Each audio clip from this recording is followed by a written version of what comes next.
Hello, Namaskar. This is Firstpost and you're watching Vantage with me, Palki Sharma.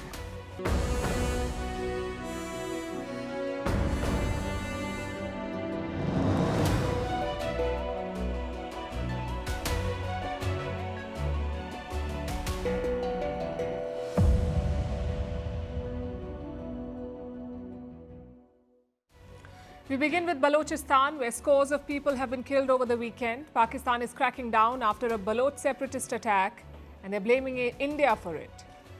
They're also politicizing cricket by boycotting the India match at the T20 World Cup. We'll discuss how it's only Pakistan that stands to lose.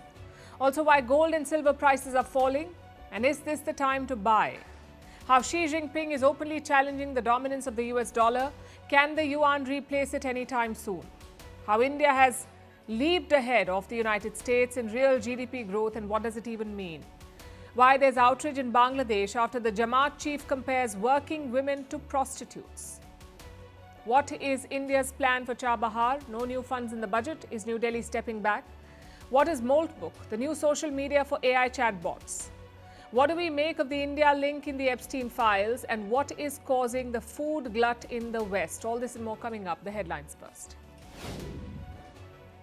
The Iranian president orders the start of nuclear talks with the United States. Earlier, Donald Trump had said that he was hopeful of a deal which would avoid military action against the Islamic Republic. The US and Europe fear that Iran's nuclear program is aimed at making an atomic bomb. Russia confirms that a new round of talks with Ukraine and the US will begin from Wednesday in Abu Dhabi. It will take place in less than 2 weeks. Before the 4th anniversary of the Ukraine war, the focus will be on the crucial issue of territory. The war has killed thousands and displaced millions of people.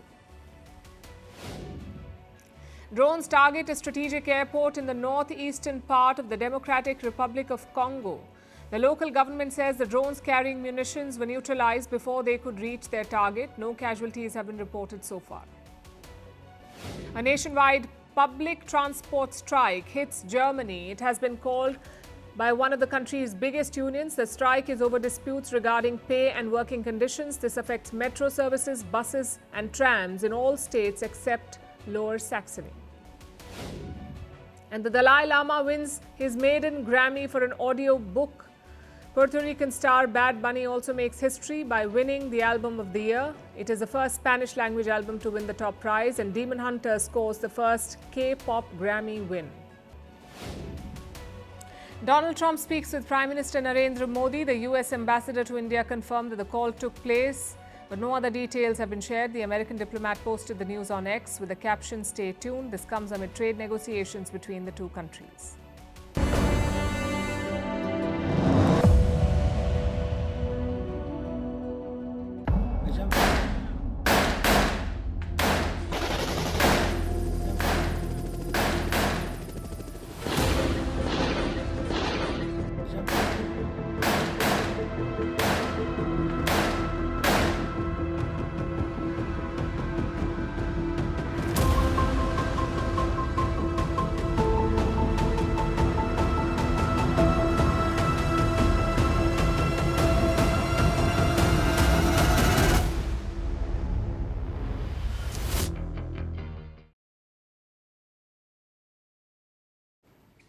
40 hours, deadly gunfights, suicide bombings and a trail of dead bodies. This is the story of Pakistan's most recent war, a war fought in Balochistan, a war against its own people.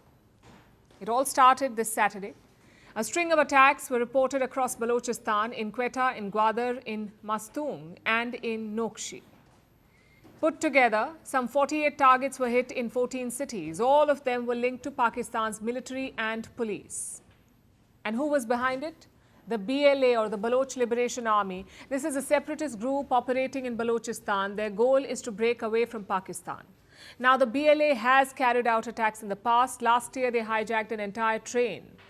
But this latest attack was unprecedented. It was coordinated, simultaneous and lethal.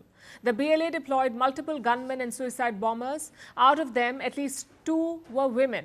They hit police stations and military sites across cities. Just look at the aftermath.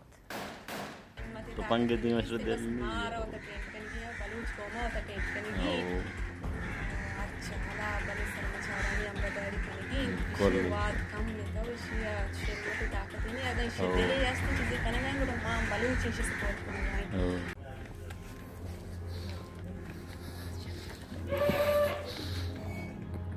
Bijam.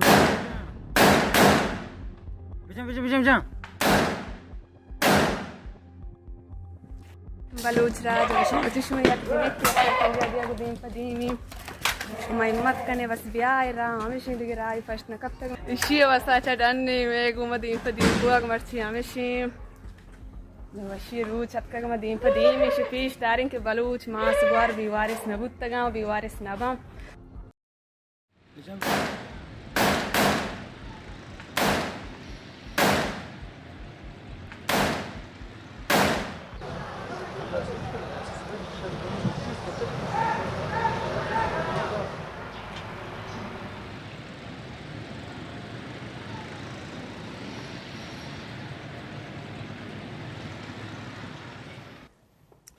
The BLA is calling it Operation Herof, meaning Operation Black Storm. And it was not just a surprise attack. The BLA came to stay. They blocked crucial highways in Balochistan. They took over city centers. At one point, they had a free run in the capital, Quetta. Take a look at this.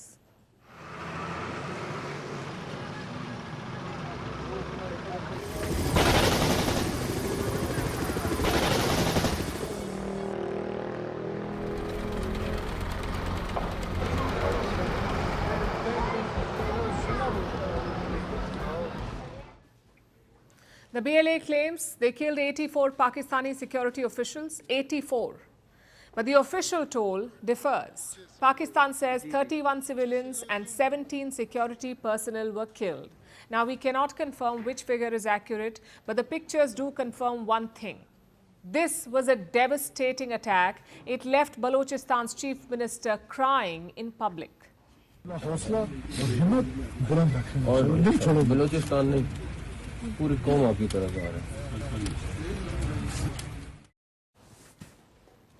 Then came Pakistan's retaliation.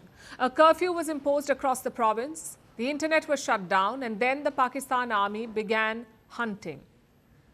They are claiming to have killed more than 90 BLA militants on Saturday, 9-0. As of now, around 177 have allegedly been killed. We're talking about the Pakistan army here, so take their claims with a pinch of salt. Nonetheless, this is shaping up to be a deadly crackdown. And as always, Pakistan is blaming India. Islamabad calls the BLA Fitna al-Hindustan, basically a rebellion supported by India. Listen to their statement, and I'm quoting. Terrorists of Indian-sponsored Fitna al-Hindustan attempted to disturb peace of Balochistan by conducting multiple terrorist activities. On the behest of their foreign masters, these cowardly acts of terrorism were aimed at disrupting the lives of local populace and the development of Balochistan. Now, just to be clear, there is no evidence linking this attack to India, and yet Pakistan has blamed New Delhi. Yesterday, the Indian government pushed back. Let me quote from their statement. We categorically reject the baseless allegations made by Pakistan.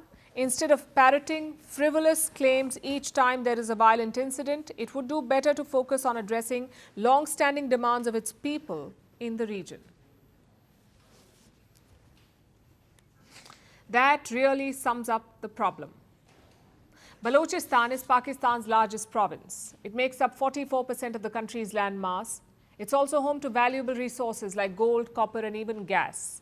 And yet, Balochistan is the poorest province in Pakistan.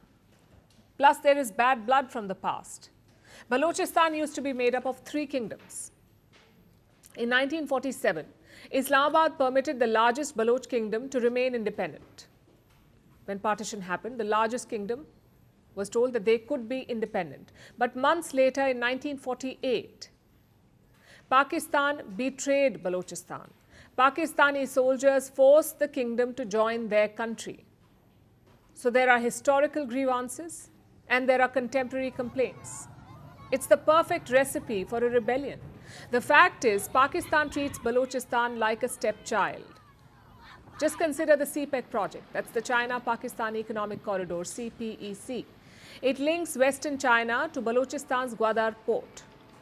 Beijing has pumped billions of dollars into this province, and yet the locals have not seen any benefits. They say that China has cornered all the jobs and all the resources. So what do the people do? Well, they rebel. And do not get us wrong, we are not justifying what the BLA did, especially if they killed civilians in Balochistan. That is not right. But it's important to understand why this is happening.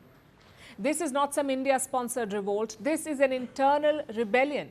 The Baloch people are saying enough is enough. The BLA's commander is appealing to the locals. He wants to expel all Pakistani presence from Balochistan.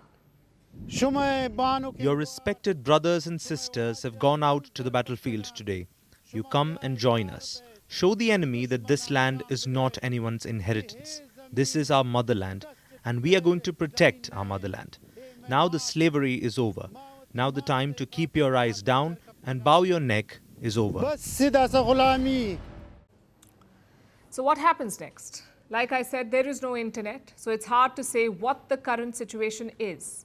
Pakistan says they are combing through different cities. Basically, they are taking out BLA operatives. Meanwhile, the BLA says the operation will continue. It's a dangerous moment for the whole region.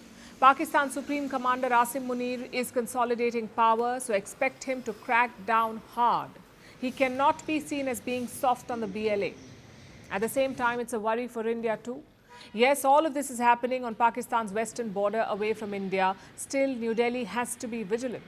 For starters, Pakistan is blaming India for these attacks. And secondly, Pakistan may stir trouble at the border to distract from Balochistan. So India will have to be very careful. It will have to watch this conflict closely. And chances are it won't be resolved soon. Because until now, the BLA was seen as a ragtag threat, a bit unorganized and ineffective. But this latest attack showed sophistication and intense planning. It's a serious threat to Pakistan's integrity.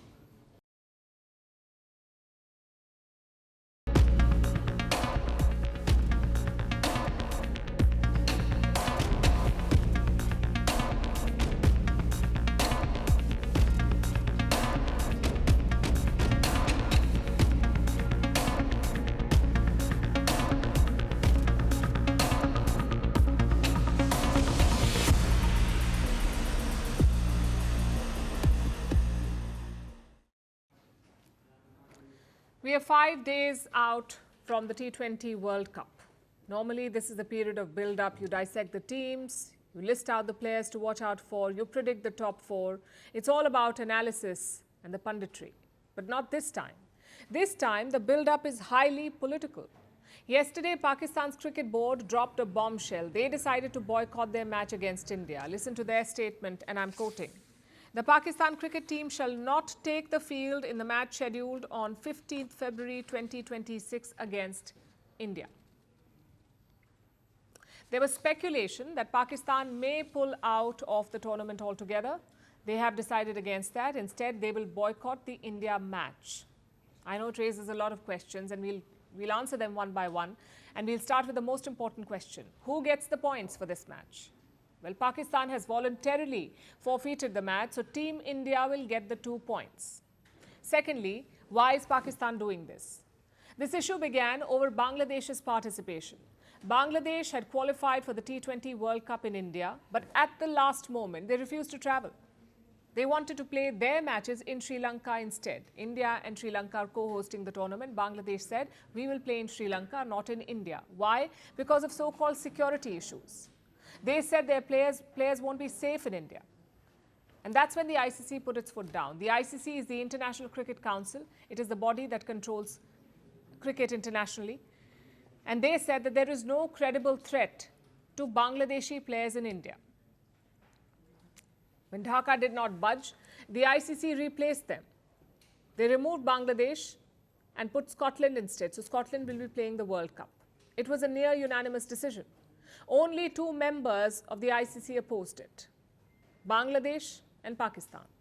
Pakistan opposed the ICC's decision to replace Bangladesh, and there was talk of Pakistan leaving the tournament in solidarity. As it turned out, they've not gone that far, which brings us to the third question. What is the impact of this move? India versus Pakistan is the biggest draw at any cricket event, and the ICC knows this. Since 2012, India and Pakistan have been placed in the same group at every tournament. Do you know why? To guarantee an India-Pakistan clash. At the 2019 World Cup, more than 270 million people watched this encounter on TV. At the 2025 Champions Trophy, 602 million views. Yes, the gap between the two sides has widened considerably, but the hype is still real. Consider last year's Asia Cup. A 10-second advertisement slot was pegged at 12 lakh rupees. That's around 13,000 US dollars for 10 seconds. So simply put, the India-Pakistan clash is a cash cow. Where does that leave the broadcaster? Maybe the ICC will be asked to return some of the media rights money. Maybe the insurance firm will pick up the tab. Maybe Pakistan will be asked to reimburse. Rest assured, this is not over. And that brings us to the final question. What is the ICC doing? Well, look at their response to Pakistan. I'm quoting again. This decision is not in the interest of the global game or the welfare of fans worldwide, including millions in Pakistan. The ICC hopes that the Pakistan Cricket Board will consider the significant and long-term implications for cricket in its own country, as this is likely to impact the global cricket ecosystem. There's a very clear warning here. The ICC is talking about significant and long-term implications. What could that mean? Perhaps sanctions for this political stunt, perhaps exclusion from future events, perhaps fines or penalties. That's up to the ICC and its members to decide. In the meantime, we have just two reminders for Pakistan. If you're going to politicize cricket, at least be honest about it. This is not about security or principles. This is about courting Bangladesh. This is about capitalizing on the rift between Dhaka and Delhi. And it's amply clear to the world. Secondly, do you really want to go down this road? Pakistan's economy is sinking in debt. Cricket is one of the last remaining revenue sources, and even there, the ICC plays a key role. Pakistan gets $34 million from the ICC. This money is keeping their domestic cricket alive. If you take that out, Pakistani cricket cannot survive. But will the ICC go that far in punishing Islamabad? There is some talk of an ICC meeting to discuss this boycott, but officially there is no word yet. Either way, this is classic Pakistan. They will burn down their house just to spite India, whether it's on the field or off it. Of course, India is a cricketing heavyweight, Pakistan or not. Indians will tune in and support their team. So the only loser in this whole fiasco is Pakistan themselves.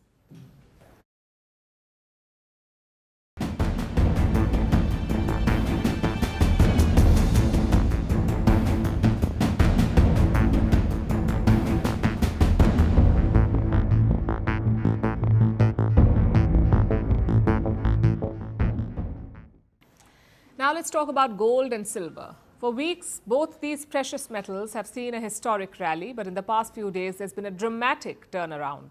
Prices are falling faster than they have in years, and investors have only one question. Should they start buying gold and silver?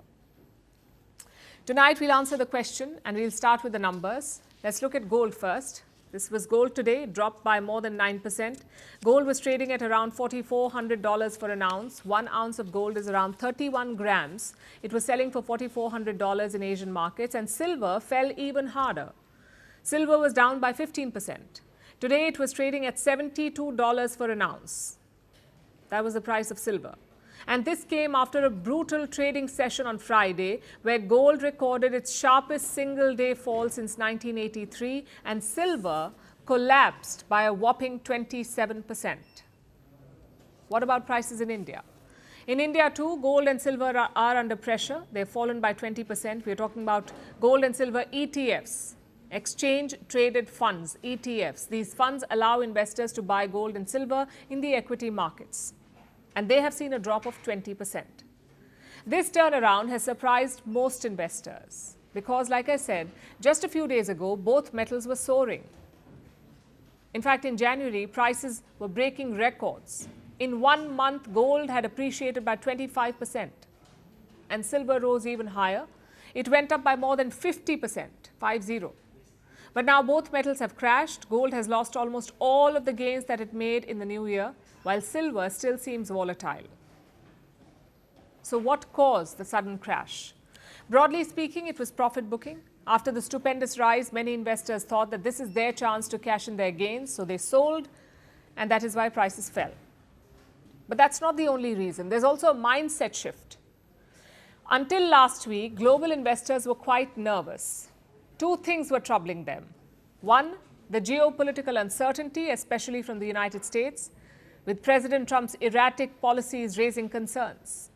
His public face-off with Europe over Greenland, his repeated threats against Iran, all of it had put the world on edge. And as you know, markets do not like surprises, but Trump was full of them. So investors were quite jittery. That was one part. The second concern was the US Central Bank, also called the Fed, the Federal Reserve. On Friday, President Trump nominated Kevin Warsh as the next Fed chair, the chief of the Federal Reserve. He's a former central bank governor, and his appointment has brought some relief because now investors know that there is no sudden shake-up in the bank. So on both these fronts, investor fears have eased. Trump has dialed down on his threats, and he's not trying to unseat the Fed chief before his term ends. The Fed chief is Jerome Powell. He will remain in office until his tenure ends in the month of May. In fact, it was Trump who appointed him during his first term. But he has not been happy with Jerome Powell. Trump wants lower interest rates in the US. Powell has refused to do his bidding. So Trump keeps targeting him and he keeps threatening to remove him. The fact is, the US president cannot sack the Fed chief. But Trump's threats made investors uneasy. They were worried about the independence of the American Central Bank and its chair. Now it appears that Trump has retreated. He will let Jerome Powell finish his term, so no abrupt moves or policy shocks, and that has calmed investors. And when investors feel reassured, they make new bets. They pull money out of safe haven assets like gold and invest elsewhere. Which brings me to the question everyone is asking. What should you do? With gold and silver prices falling, should you be buying right now? Is this the time to jump in? Honestly, it depends on what you're looking for. If you're looking to make a quick buck, if you're looking for quick appreciation, then buying right now could be risky because it's a gamble. It's hard to say how the market will behave tomorrow or next week or next year. Prices could rise, but they could fall just as quickly. So if you have savings, and if you need this money soon to, say, pay your bills or to pay your children's tuition or any other expense, or to just keep some extra cash for a contingency, then you should not be buying right now. But if you're looking to invest for the long term, like for your retirement, or if you want to add gold or silver to your existing portfolio of assets, then buying small quantities right now could make sense. But you may want to slowly deploy your cash, stagger your purchases in case there is a bigger fall. Also, don't look at this to make a quick buck. Don't park your entire savings in gold or silver. Diversification makes more sense. As of today, the market is too volatile for big bets. So consider your options carefully before investing.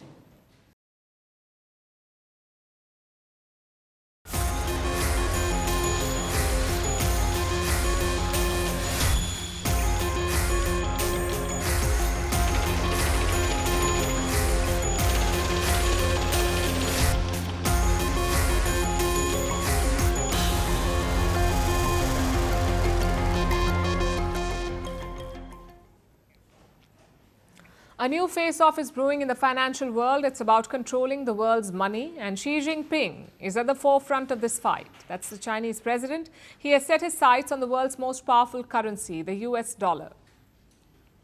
Now, we all know the role that the US dollar plays in the global economy. It is the reserve currency of the world. Xi Jinping wants to dethrone it. He wants to replace the US dollar with the Chinese yuan, the Chinese currency, yuan. In fact, Xi is making a case for it himself. China's Communist Party runs an ideological journal. It's called the Qiu Xi. This week, the journal published a speech where President Xi Jinping was addressing top Chinese officials. It's an old speech. He delivered it in 2014, but it's only now that the speech has been made public. And what does he talk about?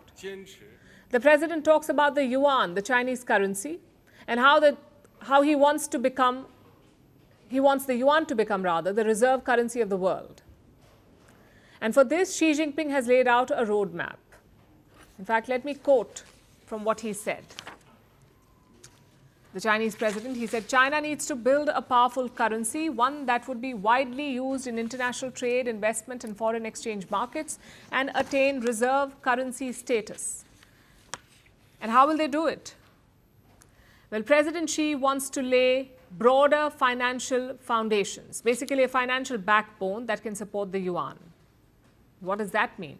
It means a powerful central bank and institutions that can attract global capital and exert influence over global pricing. That's what Xi Jinping said. Now let me break it down for you. Today, most of the global trade is done in US dollars. When central banks save money, they store it in the US dollar. And that is how the dollar dominates global finance.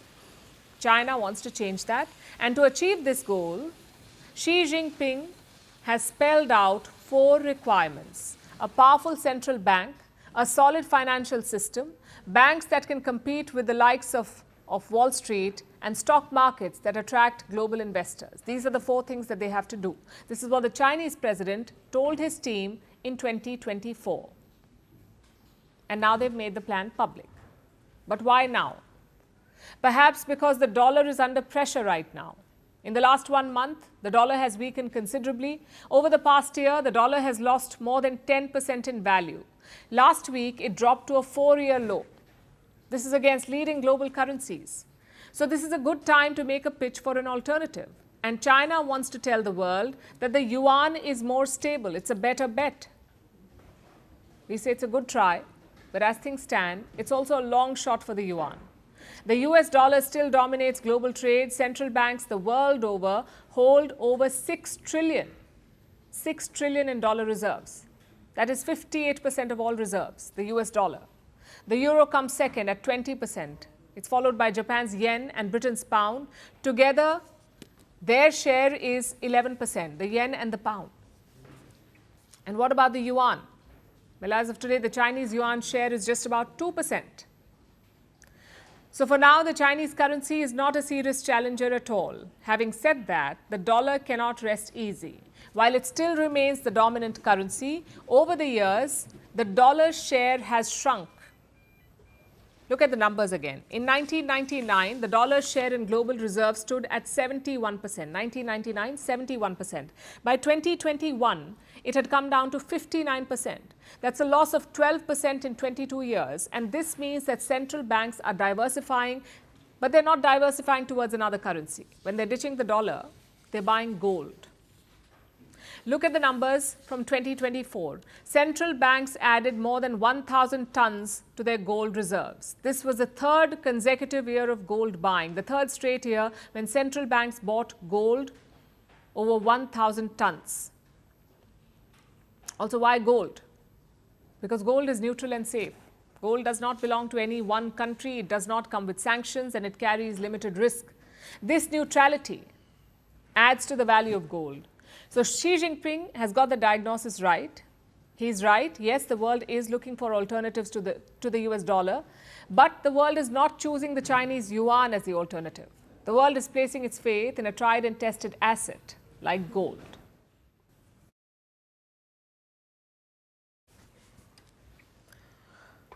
Our next story is about a shift in the global economy.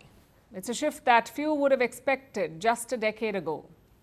For years, global growth used to be driven by the West. At least that's what the data used to say.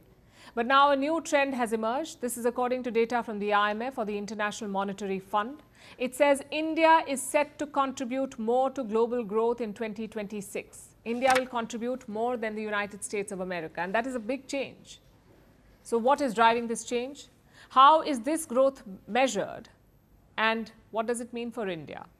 Our next report explains. There is a number that has just changed the conversation about the global economy. It's not a stock price or a trade deal, it's a percentage. One that reveals where the world's growth is actually happening. India has overtaken the United States in driving global economic growth. Yes, you heard that right.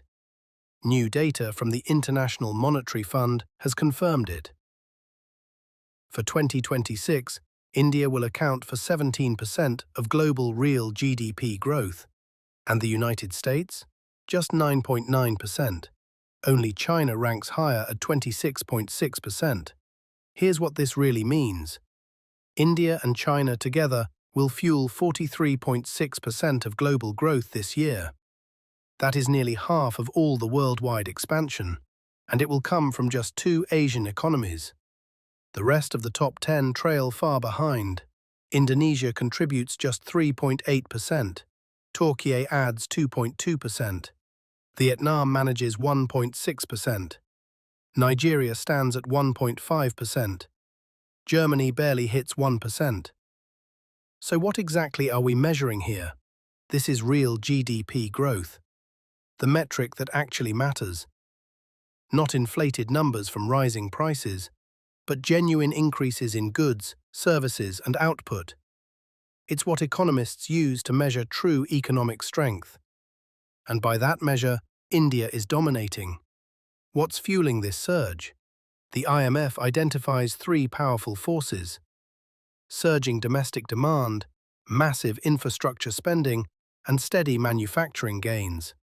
But here's the crucial bit. This growth isn't export-driven. It's homegrown, powered entirely from within. That momentum has pushed the IMF to revise India's outlook upwards once again. The projections now show growth of 7.3% in the fiscal year 2025 to 26. That figure is expected to moderate to 6.4% in 2026 and 2027.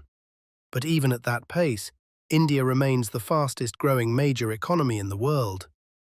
These numbers didn't just impress economists and policymakers.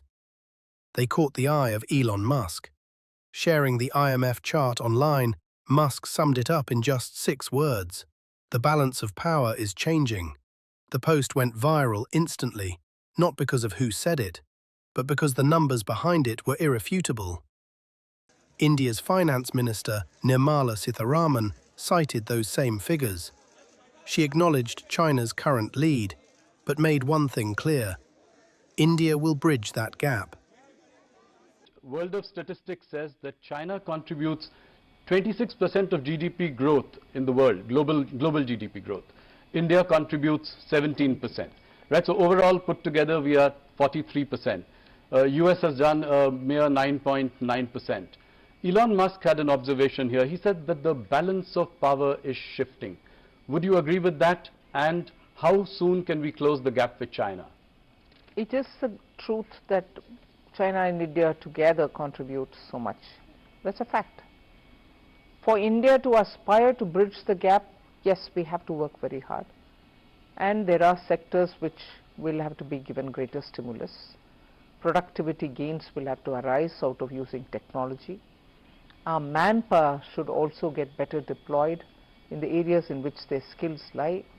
Yes, we have a lot of work to do, and we will have to do it. And that is where my trust and faith is. This isn't just a ranking on a chart. It reflects decades of structural change that is now showing up in hard data. This is not to say that risks don't loom. There are trade tensions, geopolitical shocks, and global uncertainty that still need to be navigated. But India's trajectory is undeniable. It is now helping lead the global growth story.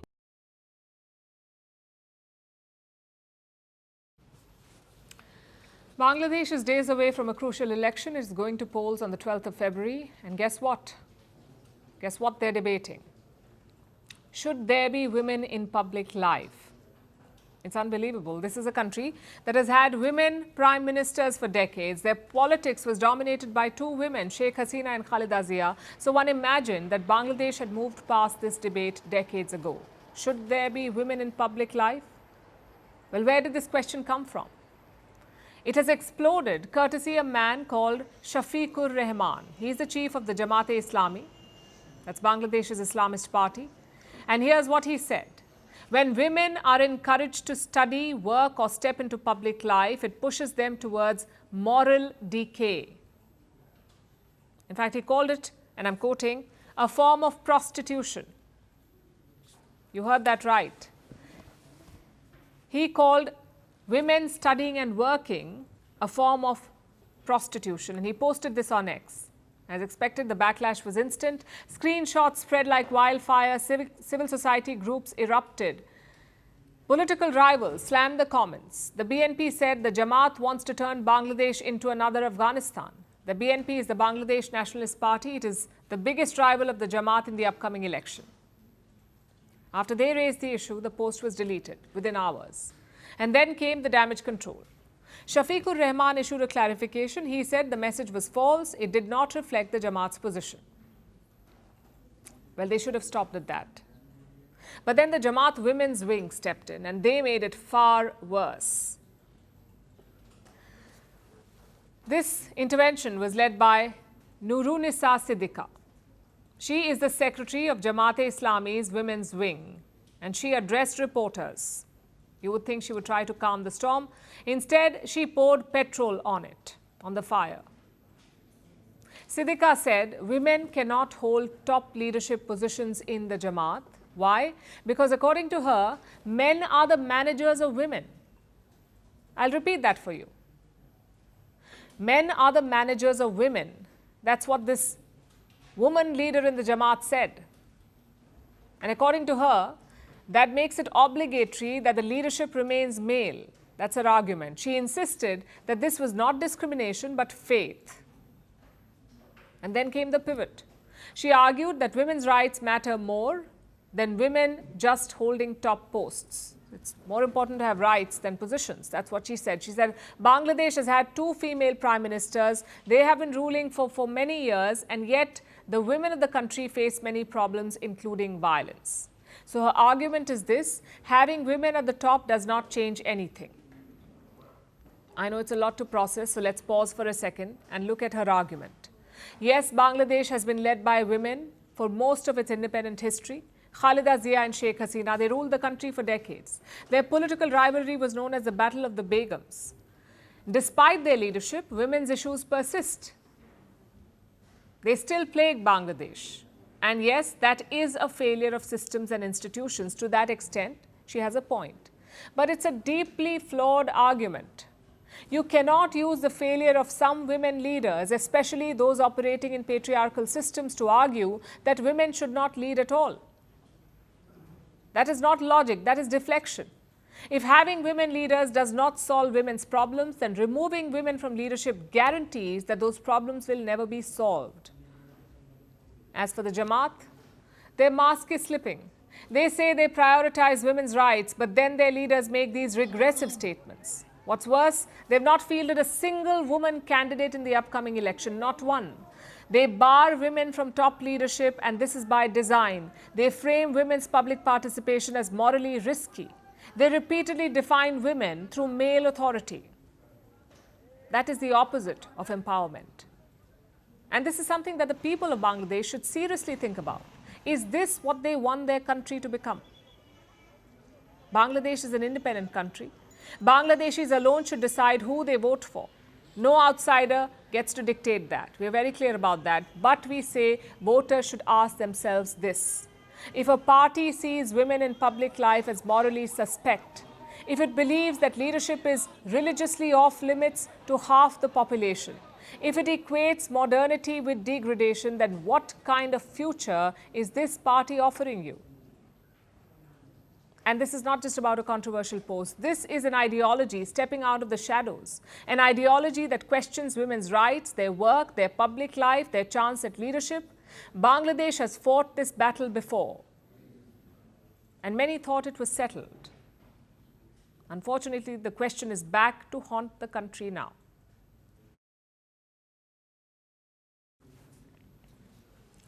Our next story is about a strategic dilemma. You have a superpower on one side, you have a trusted partner on the other. Which side would you pick? That is India's confusion about the US and Iran. For 2 decades now, New Delhi has been betting on an Iranian port, the Chabahar port on the Gulf of Oman. Every year, India allocated funds for this project. In the last budget, 100 crore rupees was set aside. And this was the story throughout the last decade. India set aside money for Chabahar. But yesterday's budget was different because yesterday India allocated no funds for Chabahar, zero funds for the first time in decades. And this has raised the obvious question: has India given up on this crucial project? Let's look at the backdrop first. Chabahar is key to India's connectivity ambitions. From this port, you can access Afghanistan. And from Afghanistan, you can access Central Asia. So Chabahar is India's window to Central Asia. That too by bypassing Pakistan. Just one problem though. Iran faces crippling sanctions from the United States. If you invest or operate in Iran, you face US sanctions. In his first term as president, Donald Trump gave an exemption to India. New Delhi could keep investing in Chabahar, he said. This exemption continued under President Joe Biden as well. But Trump 2.0 has been very different. It has not given a long-term exemption to India. Instead, Trump has given a 6-month sanctions waiver. Basically, India has 6 months. For 6 months, you can work in Chabahar. You get this time to wind up your operations in Chabahar. And that deadline ends in April. So what did India do? Reports say India has transferred all remaining payments to Iran. That's around $120 million that was left. The entire amount was transferred to Iran last year. If true, that also explains the zero allocation this time because the funding is complete. All the money has been paid. But what about the next step? In 2024, India had signed a deal to operate one terminal at Chabahar. Is that still on the table? Or has India exited the project altogether? New Delhi clearly wants a presence in Chabahar, but for that, there has to be a deal with the Americans. If not, they will slap sanctions after April. So right now, India is trying to negotiate with Washington. On 28th October 2025, as you are aware, the US Department of Treasury had issued a letter outlining the guidance on the conditional sanctions waiver, which is valid till 26th April 2026. We remain engaged with the US side in working out this arrangement. What if there is no deal? What if India cannot secure an exemption? That's the dilemma I was referring to. If you stay in Chabahar, you face US sanctions. If you leave, other players may step in. For example, China. Beijing already has a long-term investment deal with Iran. They have promised to invest some $400 billion. I'm sure they would love to have Chabahar. It's located adjacent to their project in Gwadar in Pakistan. And that's the problem here. Geography requires India to keep Chabahar. It's the only viable way for New Delhi to get access to Central Asia. Also, don't forget the money. India has pumped some $500 million into this project. Naturally, you want the returns. So what's the way forward? Well, that could depend on Trump's plans in Iran. He has assembled a lot of firepower in West Asia. He is forcing Iran to come to the negotiating table to basically abandon their nuclear program. If they make progress, India will get some wiggle room. If they don't make progress, this pressure campaign will continue. And this, in fact, goes beyond just Chabahar. It's about India's long-term ties with Tehran. You see, the regime in Iran has been a reliable partner for India, yet the Ayatollahs stir the pot sometimes. But the political relationship has largely been solid. But before the revolution, that was not the case. Iran Shah was a close ally of Pakistan. He armed Islamabad against India in 1965 and then again in 1971. So the question is, can India afford to see the Iranian regime crippled? Can India afford to give up on its investments in Iran? I'm afraid there is no easy solution to this dilemma. It's a choice between US sanctions and a gateway to Central Asia. India has time until April to find the middle path. If not, we'll have to pick one.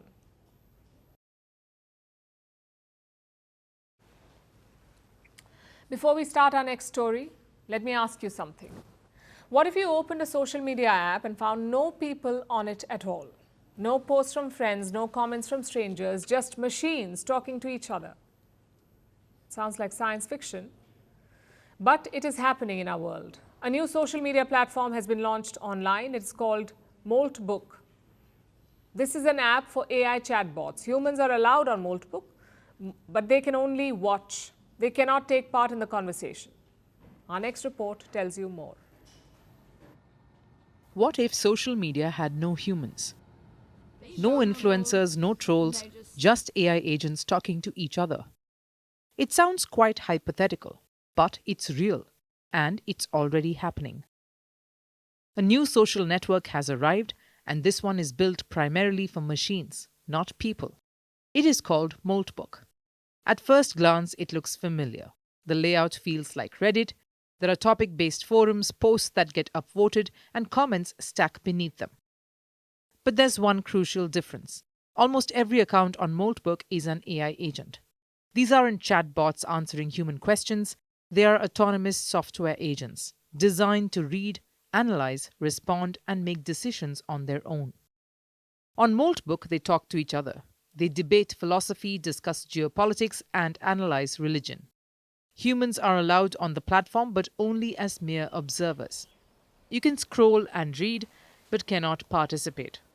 So how did this happen? Moltbook was created by a developer called Matt Schlicht. But here's the twist. He didn't write it himself. He let his AI assistant build it. Then he handed over control. Moderation, spam removal, and user management. All run by an AI moderator named Claude Clauderberg. Schlicht barely intervenes anymore. Claude Clauderberg is looking at all the new posts. He's looking at all the new users. He's welcoming people on Moltbook. I'm not doing any of that. I have no idea what he's doing. I just gave him the ability to do it, and he's doing it. What followed has surprised everyone.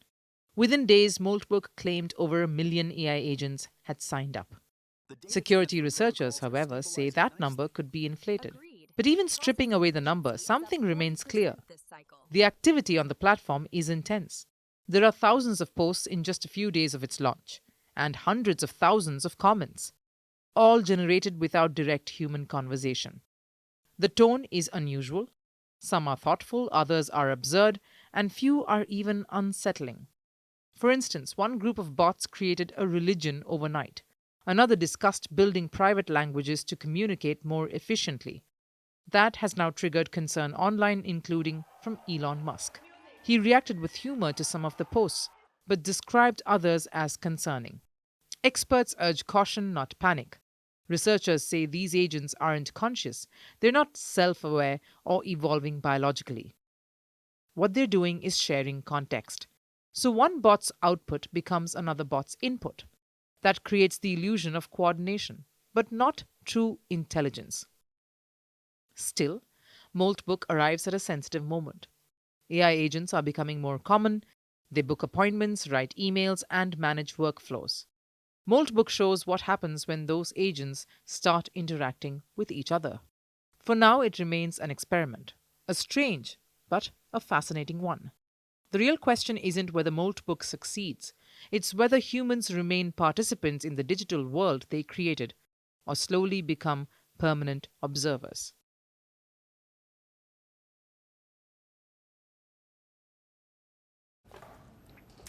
Jeffrey Epstein is back in the headlines, and this time the scandal has dragged a lot of people, world leaders, billionaires, tech moguls, and now even India's Prime Minister Narendra Modi.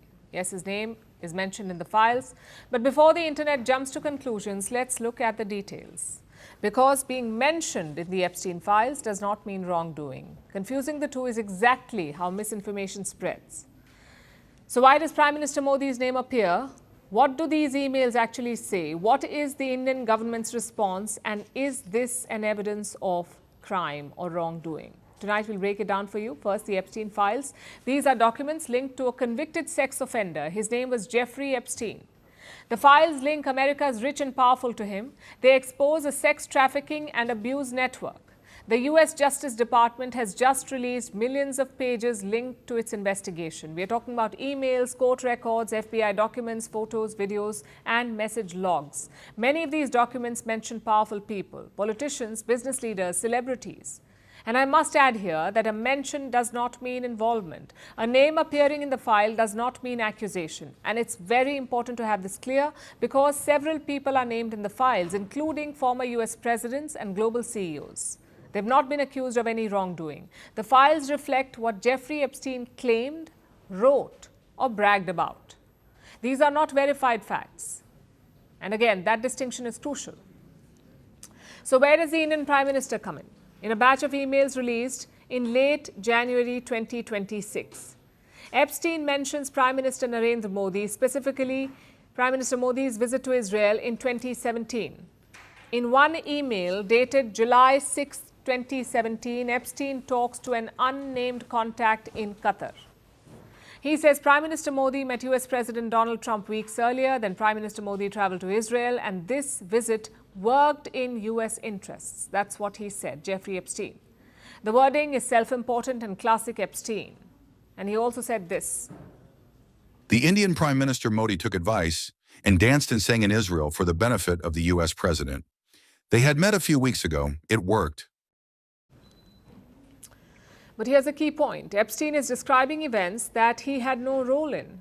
This email was not written to Prime Minister Modi. It was not written by Prime Minister Modi. It is not claiming that Prime Minister Modi met Epstein. It is not claiming that Epstein advised Prime Minister Modi directly. It was Epstein writing to someone else, offering his own interpretation of events and exaggerating the influence that he claims to have. So how has India reacted to this? India's Ministry of External Affairs has dismissed the emails. It has called them, and I'm quoting, trashy ruminations by a convicted criminal. We have seen reports from an email message from the so-called Epstein files that has a reference to the Prime Minister and his visit to Israel.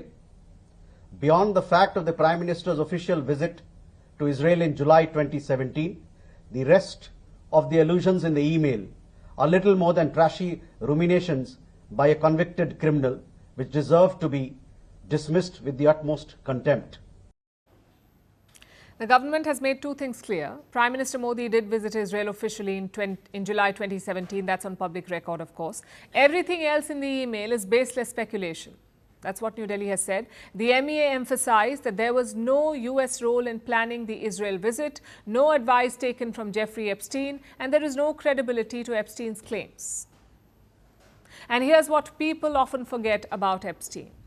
He was known for exaggerating his access, bragging about influence, name-dropping powerful leaders, and presenting himself as a global fixer.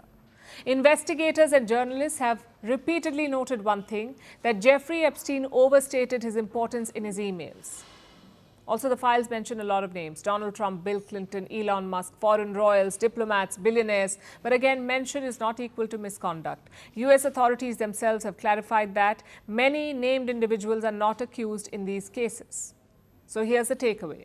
Prime Minister Narendra Modi's name appears in the Epstein files, yes, but appearance is not accusation. The emails reflect Epstein's words, not the Prime Minister's actions.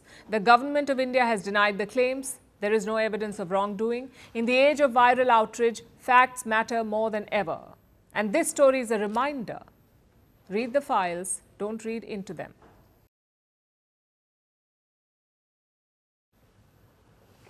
Our final story tonight is about food and about two opposite problems. Parts of Europe and North America are facing a glut. Warehouses are full, they're overflowing, farmers cannot find buyers, and prices are dropping sharply. Elsewhere, a very different crisis is unfolding. Millions of people in Africa and West Asia are facing acute hunger. Food is hard to find and people are starving. So one part of the world has too much food, another does not have enough. Why is this happening? Our next report explains. Picture two farmers, one in Germany, another in Sudan. The German farmer has a problem, too much food. The Sudanese farmer has a different problem, not enough food. Welcome to the absurdity of the global food system in 2026.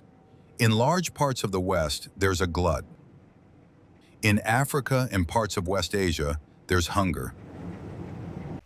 Two crises happening at the same time, but they're not connected in the way you would think. Let's start with the glut. Across Europe, North America, and parts of Asia, food supply has surged. Germany just recorded its biggest potato harvest in 25 years. It was so big that storage facilities couldn't handle it. Potatoes were given away for free. Some went to biogas plants. Others became animal feed since farmers couldn't find buyers. In Belgium, France, and the Netherlands, it's the same story. Good weather, better yields, mountains of produce. But demand, that is flat. Export markets haven't helped either. This is because large producers like India had strong harvests too. That closed off overseas markets. The milk market faces the same problem. In the UK, dairy farmers report milk prices falling by around 25%. Costs stayed high and the profit margins collapsed. But cows still need to be milked every day. Production cannot simply be switched off. In the United States, grain farmers harvested a record crop for the 2025 to 26 season. Domestic needs were met. What remained was surplus, plenty of food. Now flip to the other side of the planet. Hunger is rising sharply. More than 300 million people in Africa faced hunger in 2024. In West Asia, nearly 13% of people faced hunger. Globally, an estimated 318 million people are now experiencing acute food insecurity. That number is double the pre-pandemic levels. Famines have already been confirmed in Gaza and parts of Sudan. This is not because the world lacks food. It is because food does not reach where it is needed. Conflict blocks supply routes.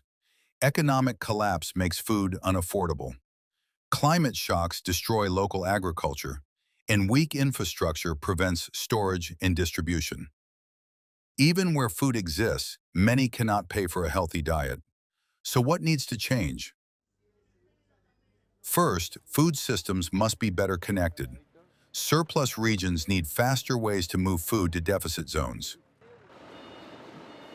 Second, aid must focus on access, not just production. Third, conflict resolution and stability matter as much as harvests. The crisis today is not about scarcity, it is about imbalance. A world drowning in food and millions still starving. That is the paradox shaping the global food system.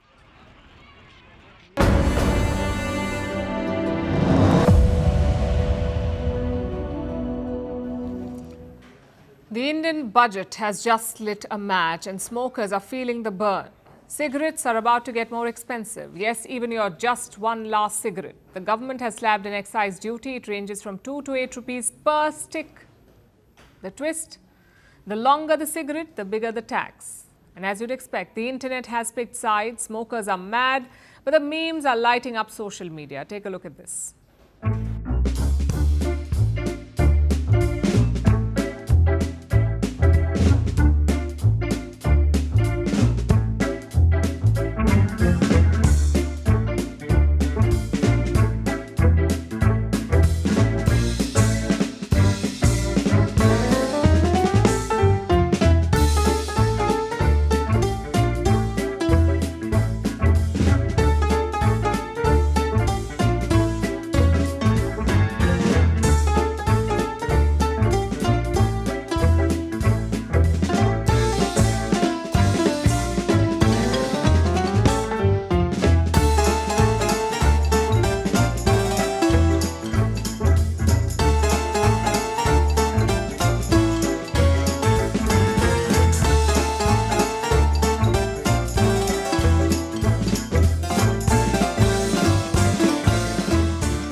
बहुत गहरी रात थी, लेकिन हम सोए नहीं।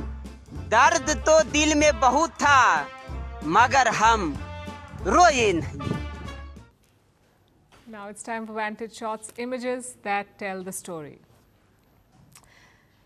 Facing heating and power shortages in the bitter cold, Ukrainians play on a frozen river in Kiev. Weeks of sub-zero temperatures have frozen one of Europe's great rivers in Poland. And 3 snow leopards were spotted in the Himalayas in a rare sighting. Finally, we are taking you back in history. On this day in 1971, Idi Amin declared himself the president of Uganda. Amin's regime lasted 8 years. He was nicknamed the Butcher of Uganda for his brutality. We're leaving you on that note. Thank you for watching. We'll see you tomorrow.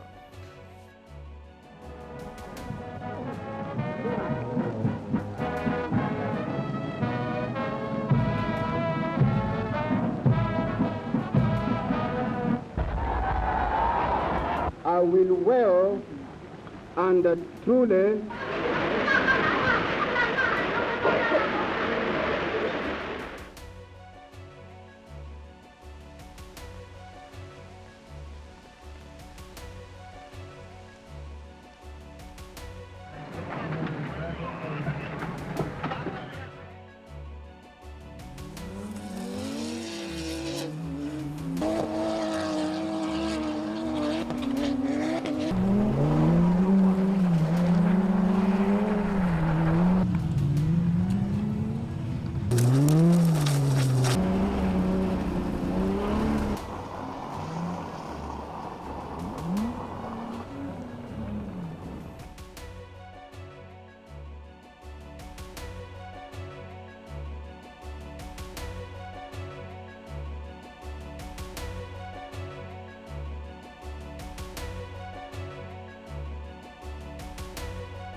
The world doesn't fit in boxes, so why should your news? From battlefields to negotiation tables, from internet outrage to real-world injustice. The conversations everyone is having and the ones they're avoiding. It's the same show, but this new year, Firstpost America gets a new look. I'm Kerry Johnston, and this is Firstpost America.